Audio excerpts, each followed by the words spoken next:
quem é. Beleza. E aí, falando de Telema mesmo, geralmente quando o leigo pergunta de Telema, ele fica parado naquela frase, né? Faz o que tu queres, há de ser o todo da lei.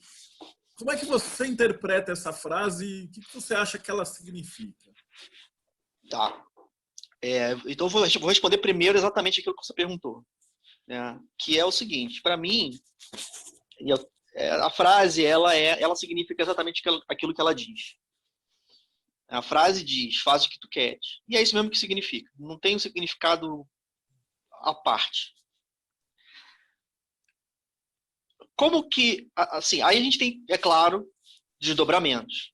Que eu vou colocar aqui, que são, na minha opinião, 2 desdobramentos. Um deles é o natural. Faz o que tu queres, tá, mas o que é isso?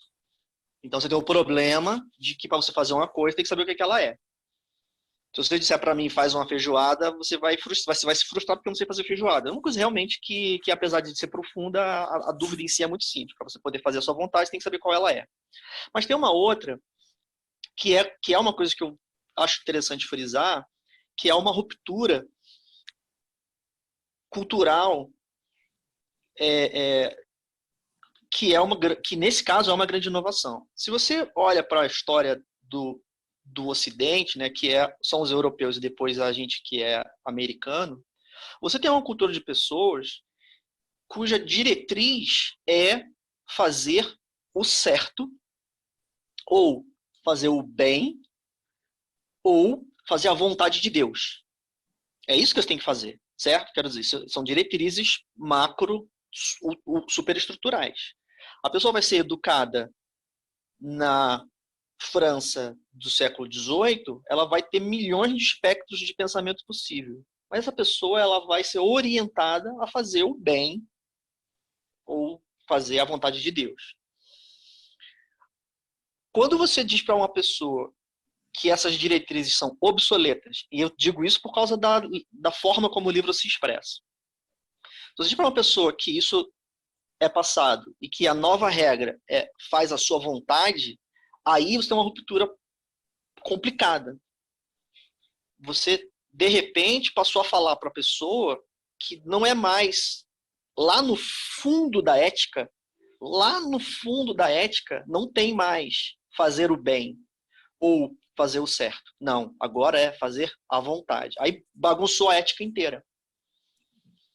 É porque o bem e o certo têm referentes coletivos. O bem para, né, tem os manuais lá que elaboram o conceito de bem, o que é bom, o que é bem, ou então, se você for profundamente cristão ou similar, a vontade de Deus, vai se referir à vontade de Deus, tem que fazer o que Deus quer.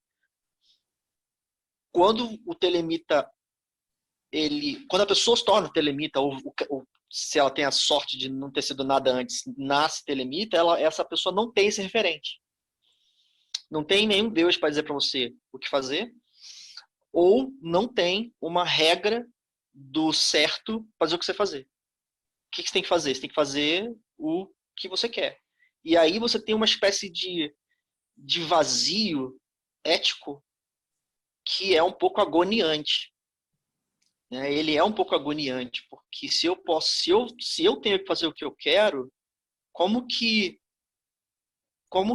é que é isso daí? É qualquer coisa? Porque o ser humano tem a experiência da vontade. Você tem vontade, você acorda e aí você tem vontade de fazer xixi, ou então você está trabalhando e aí você fica entediado e olha para o videogame e fala, porra, queria dar uma jogadinha agora. Home office, então, tá uma beleza, né? Quando ninguém está na conferência, tu sai da mesa, dá uma jogadinha ali. O ser humano tem essas experiências de vontade. A vontade é uma experiência humana comum. Porra, é isso? Aí, você até pode dizer para mim, por exemplo, um sujeito disse assim para mim, não, mas então, vontade é isso. Isso é Telemann? A vasta maioria dos telemitas vai dizer que não. Tá? Porque você tem a construção de que Telemann não é fazer o que você quer, é fazer a sua verdadeira vontade. Tá.